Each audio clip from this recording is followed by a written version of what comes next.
The holographic projection flickered to life in a war chamber, casting a sickly green glow over the assembled officers. General Marcus Raines stood at the head of the massive steel table, his jaw clenched as he studied the towering alien figure before him. The Vraxian emissary, clad in obsidian armor, exuded the arrogance of an empire that had never known defeat.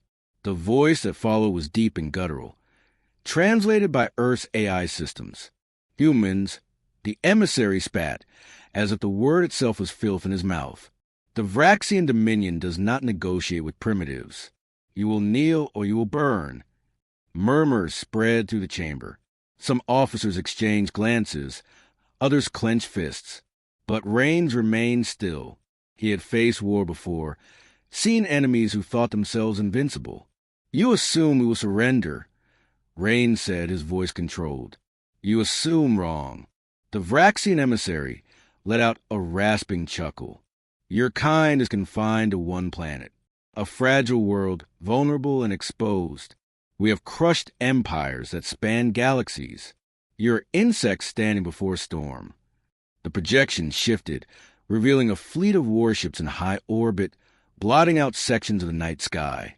Their weapons glowed with the telltale hum of planetary bombardment charges. The meaning was clear. Earth's defenses were meaningless. You have 24 hours, the emissary declared. Submit or be annihilated. With a final flicker, the hologram collapsed, leaving the war room in tense silence. Raines turned to his officers. I want options. Now. One of the senior strategists, Colonel David Shaw, leaned forward, his expression grim. They outgun us. They outmaneuver us. We can't fight them head-on. Then we don't fight them head-on, Raines said. We make them regret ever thinking we were weak. A silence followed, then a slow nod from Captain Elias Ward, one of Earth's most ruthless tactical minds. They think we're soft, Ward said. Let's show them what happens when they underestimate humanity. Raines looked around the table. The decision had been made. Earth would not kneel. They would teach the Vraxians fear. The War Council had dispersed, leaving only General Marcus Raines, Colonel David Shaw, and Captain Elias Ward in the dimly lit strategy room.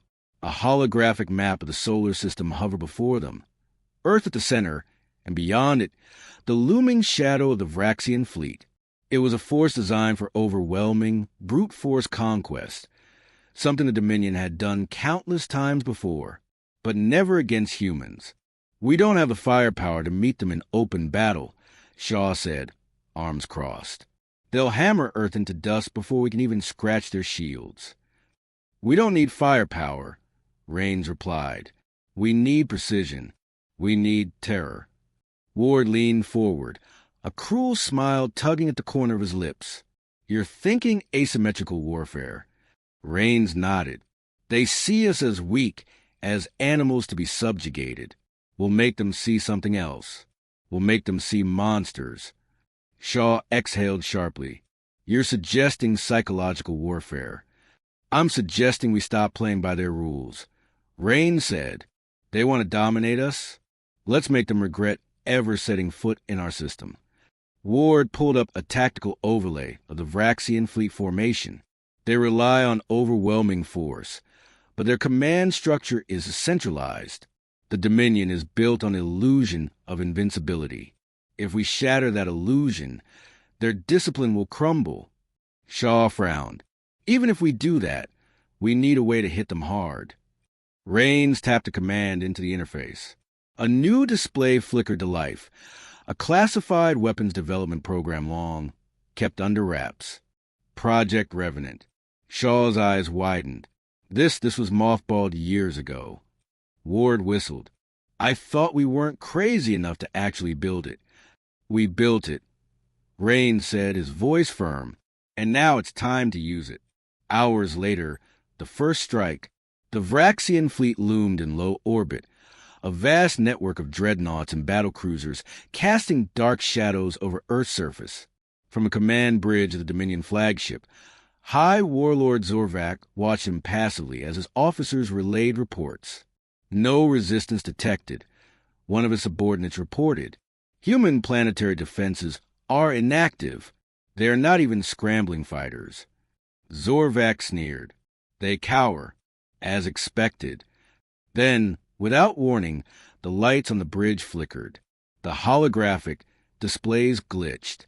A strange, garbled signal slithered through their communication systems, a series of guttural, distorted whispers in an unknown dialect. "What is this?" Zorvak snapped. "Trace it." The officers worked frantically. "It's coming from inside the fleet." A second later, the first explosion rocked the Dominion formation, one of their command vessels, a heavily armored dreadnought, detonated from within, its hull splitting like an overripe fruit. Then another, and another. The destruction rippled through their fleet like a silent plague, blooming in fiery bursts of chaos. "Sabotage!" one of the officers shouted. "We have infiltrators." But that wasn't the worst part. Across the Vraxian communication channels, a single, chilling message played on repeat, distorted, crackling, but unmistakably human. You wanted war. Now drown in it. Panic surged through Vraxian ranks. They had come expecting a simple planetary conquest. Instead, they had walked into a nightmare. And the humans were only getting started. The battle had not gone as the Vraxians expected. It was no grand display of conquest, no triumphant march into humanity's capital. Instead, it had become a waking nightmare. From the shattered remains of their fleet, High Warlord Zorvak watched in disbelief. The mighty Dominion Armada, once the terror of the stars, was in ruins. Their dreadnoughts had been gutted from within, their formations broken by coordinated, merciless precision. And now, their command structure was unraveling, officers shouting over each other, discipline dissolving into raw, undignified fear. Zorvak slammed his fist against the console. How? How is this possible? A nearby officer, his skin a sickly shade of pale, swallowed hard. They didn't fight us like warriors. They fought like predators. Human warships had not met the Vraxians head-on.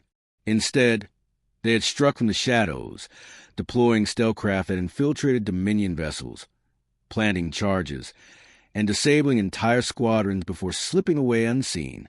They jammed communications, feeding misinformation through enemy channels. They let paranoia fester, turning Vraxians against their own comrades. And now, in the smoldering aftermath, a new horror began. A transmission echoed across all surviving Dominion ships. It was not a request for surrender, not a declaration of victory. It was a live feed, the King's capture. The image flickered onto every screen in the fleet, grainy at first, then coming into horrifying clarity. The Vraxian King, supreme ruler of the Dominion, was there, bound and bloodied, dragged to the streets of a ruined Vraxian city. His once imposing robes were tattered, his ceremonial armor stripped from his body. He was not paraded like a prisoner of war. He was displayed like prey. The camera zoomed in on his face, his eyes, wild with disbelief and fury. The mighty ruler of 1,000 worlds, brought low. Zorvak's breath caught in his throat. No, it can't be. The humans had done the impossible. Not only had they resisted the Dominion's invasion, but they had taken the war straight to the Dominion's own core worlds. Through a mix of calculated strikes, sabotage, and sheer audacity, they had breached the Dominion's security, infiltrated the throne world, and seized the very symbol of Vraxian supremacy. And now, they made an example of him. Zorvak could barely process what he was seeing. The Dominion was built on the myth of invincibility. Their conquests had always been swift, brutal, unquestioned. Their enemies either knelt or died. But humans had not knelt. The screen shifted, and a voice, calm, authoritative, undeniably human, spoke over the feed. You wanted war. Now you understand the cost. Then the transmission cut out. A dreadful silence settled over the Vraxian command deck. Every officer, every soldier, even Zorvak himself, felt the same chilling realization. The war was over. Not because the humans had wiped out their fleet, though they could have. Not because the Dominion's resources were depleted, though they soon would be. The war was over because the Dominion had lost its spirit. Its unbreakable image had been shattered. Its highest authority dragged to the dirt before the eyes of the entire empire. And worst of all, the humans weren't celebrating. They weren't gloating. They weren't demanding terms. They had simply sent a message. This is what happens when you seek to dominate us. A final choice. Zorvac clenched his fists, his mind racing. There was only one choice left. Slowly, painfully, he issued the order. All surviving ships retreat. The Dominion's last fleet turned away from Earth, battered and broken, limping back toward their home territories. They left behind debris, burning wrecks, and the ghosts of their fallen warriors. And in their place, the humans stood victorious, not because of superior numbers or firepower, but because they had fought with something the Dominion had never encountered before: merciless precision, a refusal to bow, and the cold, undeniable truth that the days of the Dominion's reign were over. The war was over. The great Dominion Armada, once the terror of the galaxy, had fled in disgrace. The Vraxian king, once worshipped as an untouchable god, was now a broken figure, dragged to the streets of his own capital. And yet, humanity did not celebrate. They did not revel in their victory. No grand parade were held. No declarations of triumph rang across the stars. To the humans, this was not a conquest. It was a message, a warning. Do not mistake our patience for weakness. Do not mistake our restraint for fear. If you bring war to our doorstep, we will show you what war truly is. The reckoning. From the high throne of the Dominion's shattered capital, the once mighty king knelt in chains. The marble halls that had echoed with his proclamations of conquest now stood silent. The banners of his empire, once stretching across thousands of worlds, lay tattered and burnt. Before him, General Marcus Hale, the architect of humanity's counterattack, stood with arms crossed. His expression was unreadable, his eyes cold. The room was filled with what remained of the Dominion's high command: warlords, ministers, nobles, each stripped of their former arrogance. They had ruled through fear, through the belief that they were untouchable. But now, as they gazed upon the humans, they understood a truth they had never considered. They were the prey. Hale took a step forward. You came to our world, demanding war. His voice was steady, deliberate. You looked at us and saw only a species bound to one planet. Something small, something weak. He gestured toward the broken throne. And now here you are, your fleets shattered, your cities burning, your people watching as their king is dragged like a common criminal. The king bared his fangs, defiant even in disgrace. You think this changes anything? The Dominion cannot fall.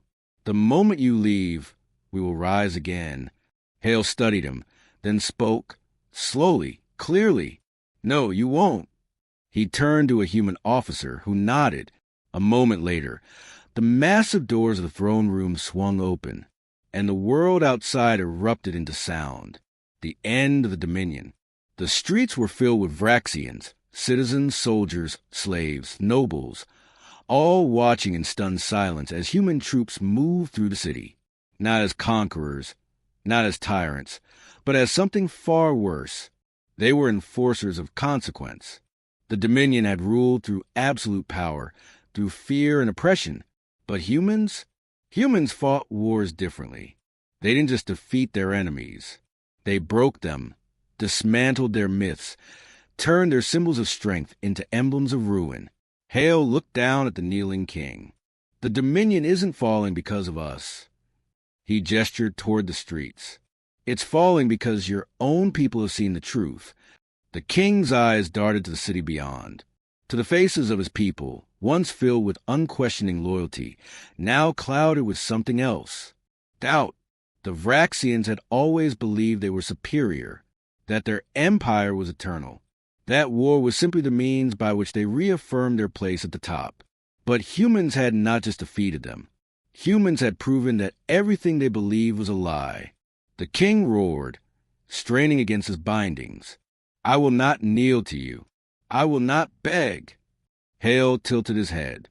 "We never asked you to." Then he turned and walked away. The human forces did not need to rule this planet. They did not need to execute the king. They had already won, because now the Dominion's people had seen what true power was, and they would never follow their broken rulers again. Final warning.